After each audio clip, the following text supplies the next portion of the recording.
सुप्रभात। मैं जगेंद्राणा।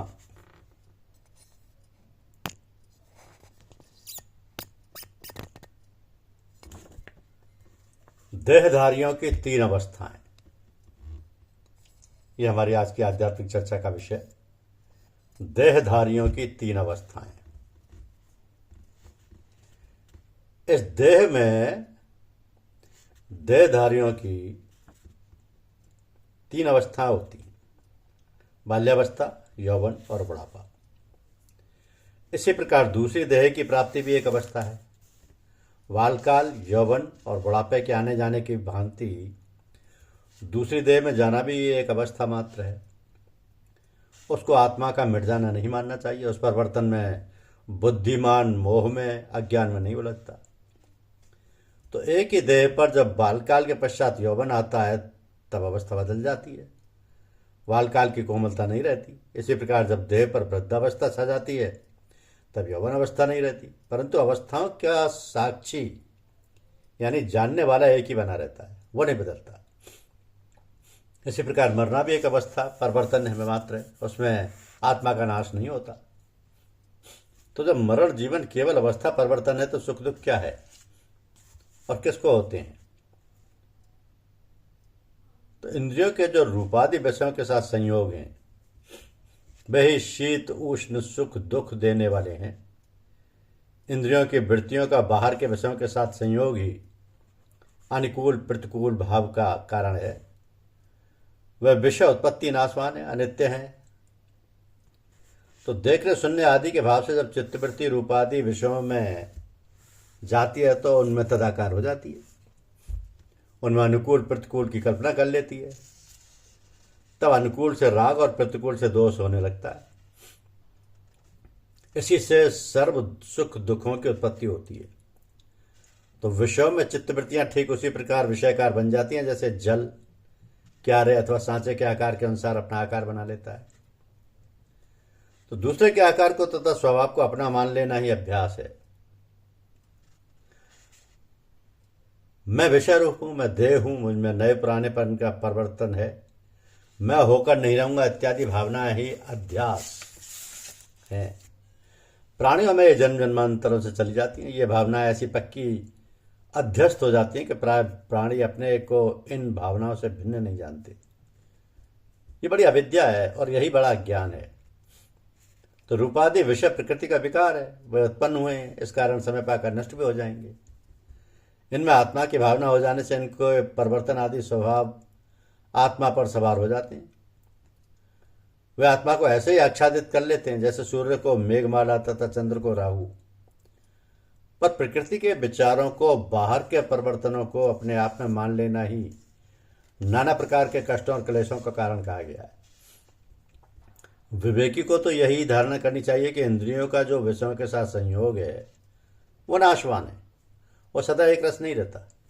वो उनको धैर्य से सहन करे और अपने आत्मा को उनसे ऊपर जाने। जैसे अभ्यास से शीत उष्ण भूख प्यास आदि अधिक कष्टकारक नहीं रहते, ऐसे ही विवेक बुद्धि से विचारने से बाहरी विषयों के सर्व परिवर्तन तथा संबंध बहुत दुखदायक नहीं करते। तो इस कारण पुरुषश्रेष्ठ निश्चय से सुख दुख में सम रहने वाले जिस धीर या बुद्धिमान पुरुष को यह विषय व्याकुल नहीं करते, इंद्रियों के साथ विषयों के संयोग का होना जिसको नहीं सताता, वो मोक्ष के योग्य हो जाता है। तो बाहरी विषयों का संबंध जिस बुद्धिमान को चलायमान नहीं करता, जो सुख दुख में सम रहता है, ऐसा समदृष्टि वीतराग पुरुष मोक्ष पद का अधिकारी होता है। तो आत्मा स्वभाव से मलिन नहीं है और न ही उसके स्वरूप में अज्ञान अविद्या तथा दोष आदि प्रकृति के विकारों का संबंध है। उसका स्वभाव विमल है, उसका स्वरूप शुद्ध है, वो सत्य है, वस्तु है, अस्थिभाव है तथा अमर है। अब वृत्तियों के विषयों के साथ जो संबंध हो जाता है वो नाशवान है, अनित्य है, केवल परिवर्तन मात्र है, अवस्तु है। और उसी को अपने ऊपर आरोप कर लेना, अपने आत्मा के ऊपर चढ़ा लेना मरण और नाश है। तो प्रकृति के विकारों से स्वतंत्र आत्मा तो अविनाशी ही है।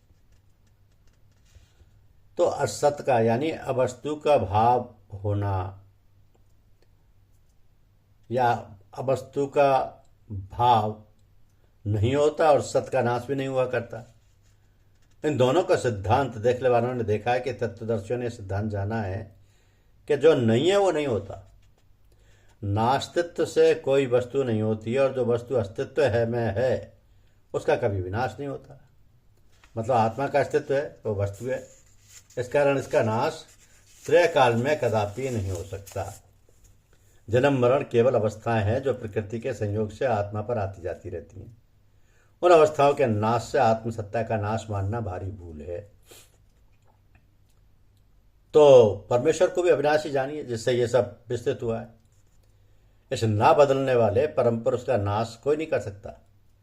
जिस सर्वशक्तिमान भगवान ने यह सब कुछ रचा है वो अविनाशी है। ये सब जीवों का अमृत पद है। वह भगवान देश तथा काल से ऊपर है। उस सब के रचने वाले को माया रचना घेर नहीं सकती, कर्ता को कृति नष्ट नहीं कर सकती। अथवा जिस भगवान से सारा जगत विस्तृत हुआ उसको तू अविनाशी जान।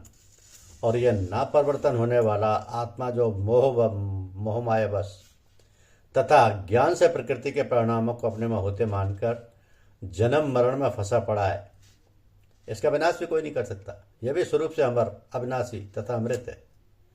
तो विनाश तो केवल विकार तथा विकृति का है। जैसे कार्य रूप विकार में ये सारा दृश्यमान समदृष्टि जगत नाशवान है, वैसे ही प्रकृति के परिणामों से बने प्राणियों के देह भी नाशवान है।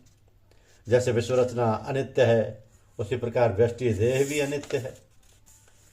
तो शरीर में रहने वाले सनातन अपरिमित अविनाशी आत्मा के ये स्थूल सूक्ष्म और कारण शरीर अंत वाले कहे गए।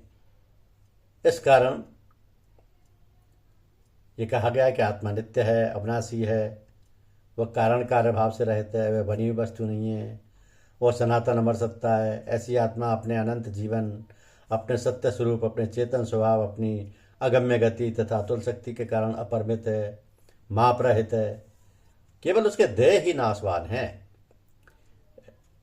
इसलिए तो अपने आप के नाश का तथा किसी भी आत्मा के विनाश का विचार छोड़ दो। जीवन मरण के मोह माया में पड़कर निज धर्म का त्याग मत कीजिए। धन्यवाद। यूट्यूब चैनल को लाइक और सब्सक्राइब अवश्य कीजिए। शुक्रिया।